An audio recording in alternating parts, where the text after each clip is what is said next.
breaking tonight. An assault with injuries. 11 hours of the police investigation gone by. What happened inside a house on Syracuse's near west side? Possibly not breathing, unconscious. 144 Holland Street. The 911 dispatch that drew police indicated a suspicious death. CBS 5. An all-day travel nightmare as the snow continues to fall in Syracuse. The road crews are doing a fantastic job to try to stay ahead of it, but the problem is it's snowing so heavily that they can't keep up with it. Side streets staying unplowed. Neighbors warned to stay in as crews focus on the main roads. It's slippery, very, very slippery.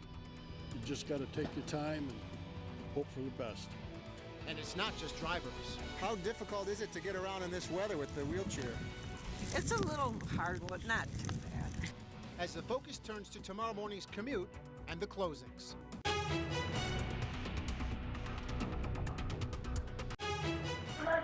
I love you. It's going to be fine. Can you hide somewhere? Can you play dead?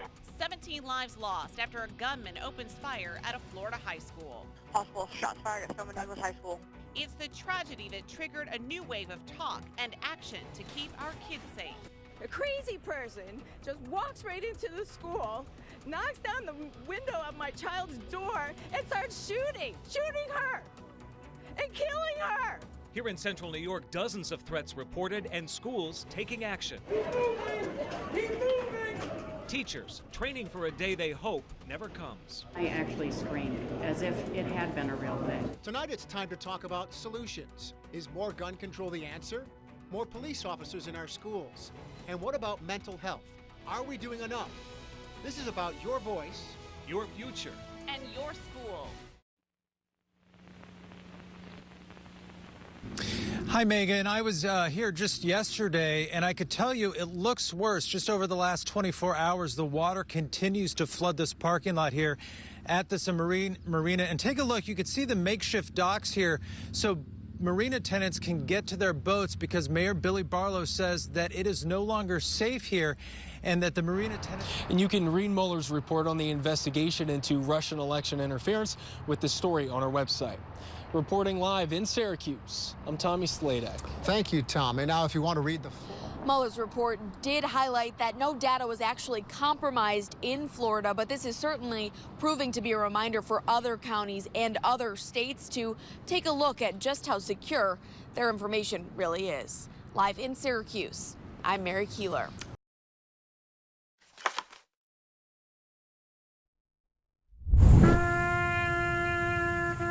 Precision, polish, poignant, respecting those who did not come home, touching those who did. And the taps was just beautiful. Yeah. And moving. What is it about taps? It's only, is it 3 notes? It's very few. There's 4 notes. Yeah, 4. What is it about it that means so much? Yeah, it means so much because it signifies death, peace.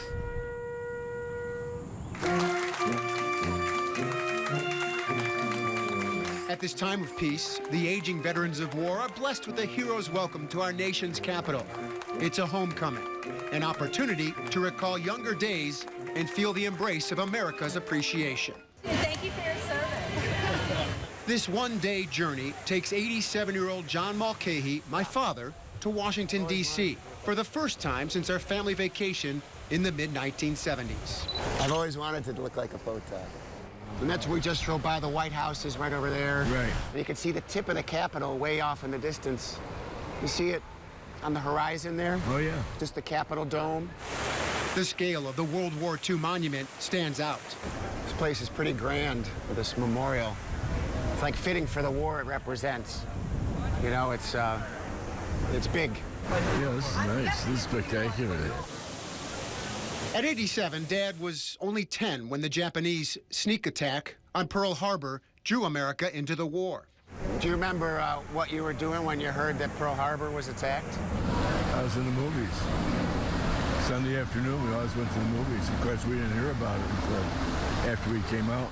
Being a child of the Depression, Dad remembers the lasting impact of the war to end all wars. Like, what's the benefit of World War II? What did it do for the country?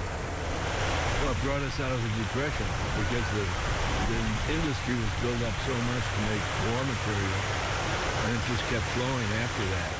His pride in America overflows, touring this memorial to more than 400,000 war dead. He feels everyone should come to experience the magnitude of a truly global battle. Thank you for your service, Dad. What's it say when there's people who care enough to do something like that small gesture? I'd say it gives a lot of hope. I don't get choked up saying it. A lot of hope for the world, and for the country. There are good people around here. Back home, in the Bayberry neighborhood of Liverpool, in the house where I grew up. And right there, right? Yeah. Fresh haircut? Yep. Right straight from the barber and the clothing department, and our pictures taken. Dad tells the story of Private First Class John Mulcahy, 21 years old, drafted, off to basic training in 1952. The Korean War is underway. That's the graduating class at the Fort Dix Radio Operator School. Assigned to the Signal Corps, Private Mulcahy enjoyed the luck of the draw. He shipped across the Atlantic to serve in Trieste, Italy, a post-World War II peacekeeping force. Civil unrest was as dangerous as it got. We were down in the waterfront, and you could see the skipping, ricocheting off the water, Mm-hmm. For a boy from Syracuse who had never left the state, his 2-year Army tour delivered him to some of Europe's great cities, a far cry from the danger in Korea. The faces of larger-than-life soldiers on patrol brings a haunting nature of the memorial to the men of his generation who saw action in Korea. You got the individual in there rather than just a photo of the individual. Yeah. It's like I was saying, with the eyes being the windows of the soul, he seemed to grasp that and draw that out in his pictures. Yeah. So where do you live, John? Liverpool. Where? Liverpool. I live in Canton, New York. Once you've lived 8 or 9 decades, no one is a stranger.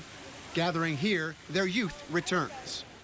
I noticed, just like you're still 21 years old, you're all ready to goof around, too, in the picture. Yeah. You may look older, but you're not acting any older. No, the spirit's still there. Yeah.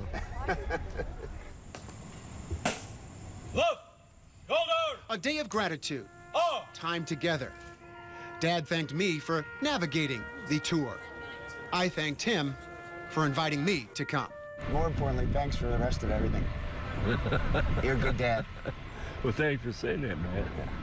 You're a great son. No, there won't be dry eyes. I hope so for that. How come we got a hug? Both of you. We all got a hug? Yes, sure. Precision, polish, poignant. The honor flight mission a success. A handshake, a hug, to welcome home those who served. But it's the kiss from your girl that every soldier wants. It's a long time. Yes, it is a long time. And a homecoming long overdue.